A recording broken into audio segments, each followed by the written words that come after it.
हमारा ऑब्जेक्ट है calibration of ampere meter and volt meter. ये दो पार्ट में है, एक में कैलिब्रेशन ऑफ एम्पियर मीटर है और एक में कैलिब्रेशन ऑफ वोल्ट मीटर है। तो सबसे पहले हम लोग कैलिब्रेशन ऑफ एम्पियर मीटर करेंगे। तो इसमें जो एपरेटस यूज़ हुए हैं, एक ये एम्पियर मीटर है, ये सब स्टैंडर्ड एम्पियर मीटर है, ये ज़्यादा एक्यूरेट होता है, ठीक है, और एरर बहुत ही कम नॉमिनल है, इसको स्टैंडर्ड माना जाता है और ये सब स्टैंडर्ड कहलाता है। और ये एम्पियर मीटर है अंडर टेस्ट एम्पियर मीटर, ये लगाया गया है।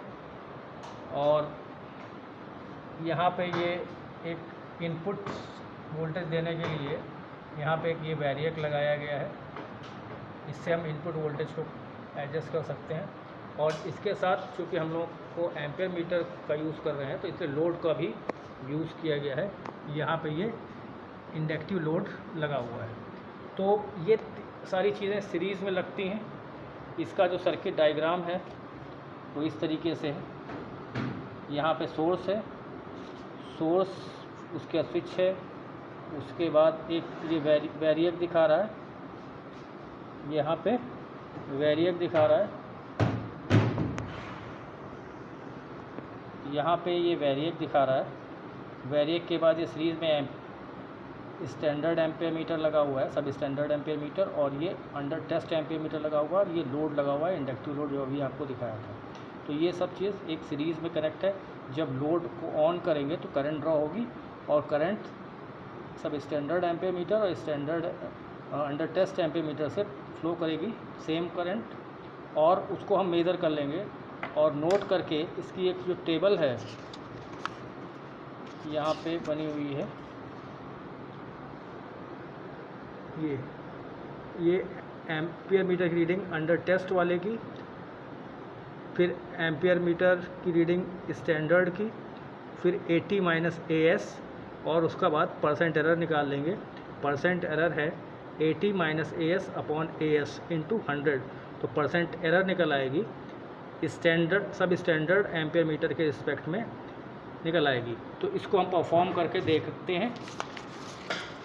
तो सबसे पहले हम सप्लाई को ऑन किया हुआ है, यहाँ से वोल्टेज को हम एडजस्ट कर लेंगे, मैक्सिमम वोल्टेज दे देंगे क्योंकि यहाँ पे करंट का ही रोल है। यहाँ से इसको हमने पूरी वोल्टेज जितनी आ रही है सिंगल फेस वो दे दी। अब यहाँ से लोड को बढ़ाएंगे, ये इसमें जो व्हील लगा हुआ है उससे लोड बढ़ा रहे हैं, और ये लोड इसके वेरी कर रहे हैं। यहाँ पे जो स्केल है वो 10 एम्पियर का है, और इस वाले में भी 10 एम्पियर का स्केल है। तो अभी जो हमारी रीडिंग आई है, ये जो सब स्टैंडर्ड एम्पियर मीटर में इसको एडजस्ट कर लेंगे 2 एम्पियर पे, ठीक है। और यहाँ पे जो अंडर टेस्ट वाला है ये 2.1 पे सेट हो गया है ना। तो ये 2.1 हो गया, और ये सब स्टैंडर्ड वाला 2 एम्पियर हो गया। फिर हम यहाँ से लोड को और इंक्रीज़ करके देखेंगे, और इसको हम एक किसी राउंड फिगर पे सेट करेंगे।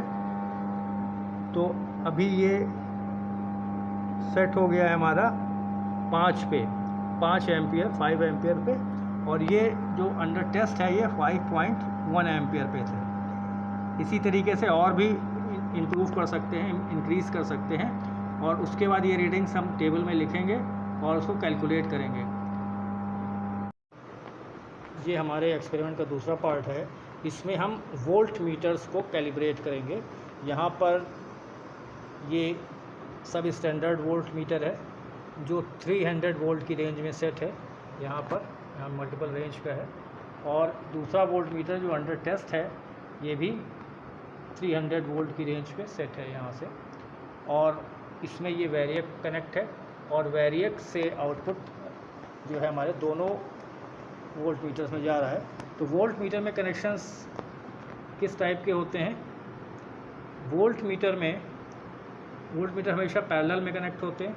तो यहाँ पे ये वैरिएक से ये वोल्ट मीटर, एक ये वोल्ट मीटर है और दूसरा ये है, दोनों पैरेलल में वैरिएक से कनेक्ट है। जब यहाँ से वोल्टेज अप्लाई करेंगे तो दोनों वोल्ट मीटर हमें वोल्टेज बताएंगे। तो एक सब स्टैंडर्ड है और एक अंडर टेस्ट है, तो दोनों को हम एरर निकाल सकते हैं, दोनों की रीडिंग को कंपेयर कर सकते हैं। तो सबसे पहले हम यहाँ से वैरिएक से वोल्टेज को बढ़ाएंगे, और अप्रॉक्सीमेटली हम फिक्स वोल्टेज 100 रखेंगे, तो सब स्टैंडर्ड वाले में 100 आनी चाहिए, तब देखेंगे अंडर टेस्ट वाले में कितनी जा रही है।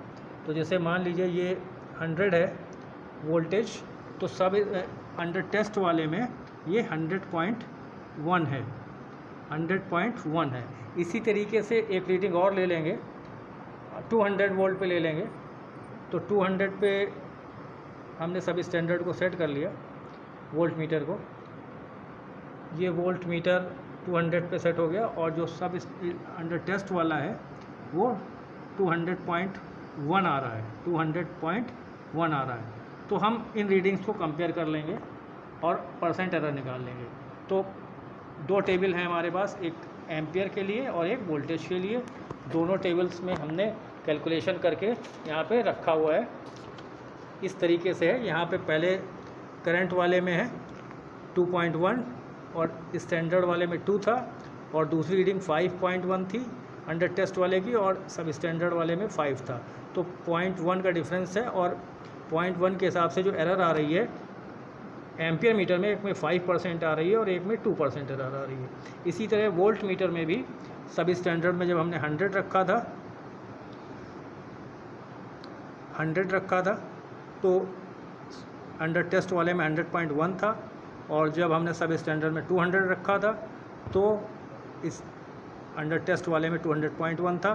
तो इस तरीके से जिसका फार्मूला यूज़ करते हैं उसके अकॉर्डिंग इसकी जो एरर है वो 0.1% पहली रीडिंग में आ रही है और दूसरे में 0.05% एरर आ रही है। तो इस तरीके से हम एरर निकाल लेती हैं। तो एरर्स इससे हमें पता चल जाती है, जो हम लोग यूज़ कर रहे हैं लैब में वोल्ट मीटर या एम्पियर मीटर, वो कितने % एरर है, उस एरर को हम लोग एडजस्ट कर सकते हैं। इससे हमारी जो रीडिंग्स हैं उनकी एक्यूरेसी बढ़ जाती है, हमारे इंस्ट्रूमेंट एक्यूरेट काम करते हैं, रीडिंग्स एक्यूरेट आती हैं। तो इस एक्सपेरिमेंट का ये यूज़ होता है। Thank you.